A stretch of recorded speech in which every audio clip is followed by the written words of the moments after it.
Well, let's get started with the general lay of the land, as it were, and take a look at the interface for Anime Studio Pro and see exactly how it's put together. The interesting thing about this interface is that it changes depending on tools you have selected and different items that you work with. So it's really important to understand the dynamic character of the interface, because you may look in one spot and see something at one point, look there again later, and it's been completely changed. Anime, while it's very easy to use, is a little bit of a complex program in the quality of tools you get to use. So let's go into it and take a look. Right here in this first area, we have a tabbed interface right now. When you open up the program, unless you've changed it, and we'll take a look at how to change it later on, you may have a different character on screen right here. Anime, to make sure you understand all the wonderful nature of things that they have these scenes that auto-load with characters they've designed that show some of the finer points of the new feature sets they're adding into Anime. So if you don't see the specific robot or you see something else when you launch, don't worry about it at all.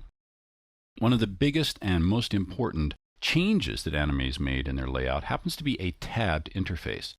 Right now there's only one tab open, and this allows you to actually have multiple documents open. So if you're working on a broader project that has you jumping back and forth for reference to a longer animation, you can do that now very effectively inside the program, and that is great.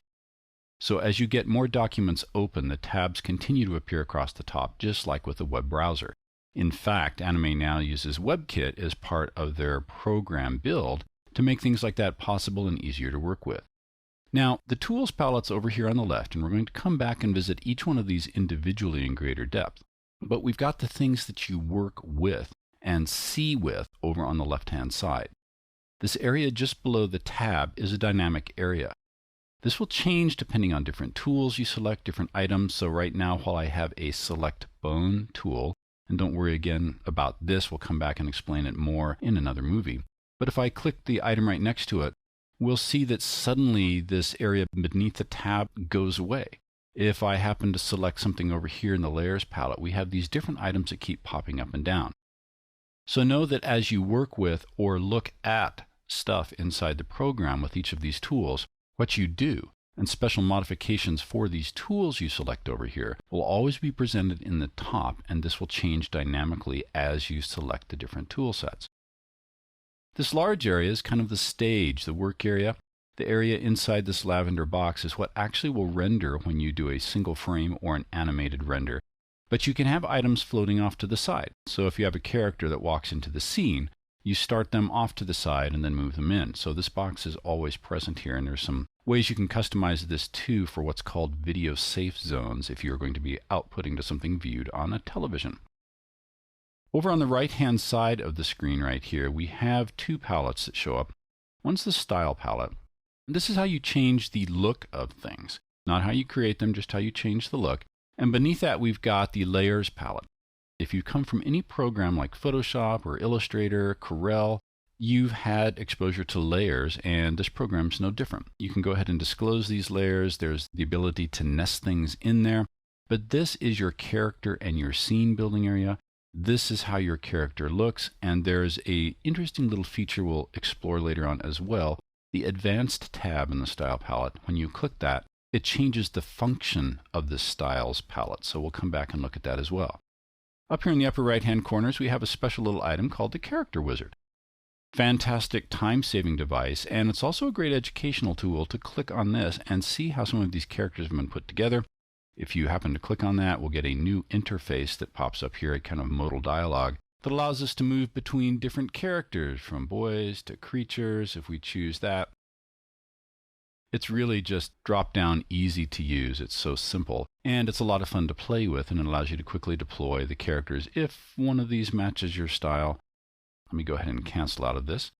We also have the library over here. These are supposed to be books leaning against one another. If you click on this, good little window that pops up, and it shows you many assets that ships with the program. And in fact, if you create your own assets, this will be like in My Characters. There's little tabs to move through things such as props, cameras, audio files, and so forth as you move through this. There's also the ability to search within these. So if you know you've got something named this, but it's somewhere and I don't know where it is, great way to go ahead and explore that. And then if there's resources you use over and over again, instead of going back and forth between all these different areas available to you in the library, you can create a custom favorites list and simply have those available to you all the time in a single place. Across the bottom right here, we have got the animation area itself. This is referred to as the timeline typically, but it has some other functions. One's called the sequencer, and then there's a motion graph. This is in the Anime Studio Pro version only, and it's great ways to control, refine any type of animation that you have going on. Got the transport controls just like any DVD player or iPod. You've got your fast forward, your skip frames, your play, those types of things, and how long the animation is. And if you think I'm rushing through all these things, don't worry, we'll come back and explore all of these in detail in additional movies. So that's the basic interface right here. We've got the tool sets to make and look at things. We've got the dynamic area that changes depending on what tools you have selected. We have the styles palette, which is how things look. The layers palette, which is how things are built.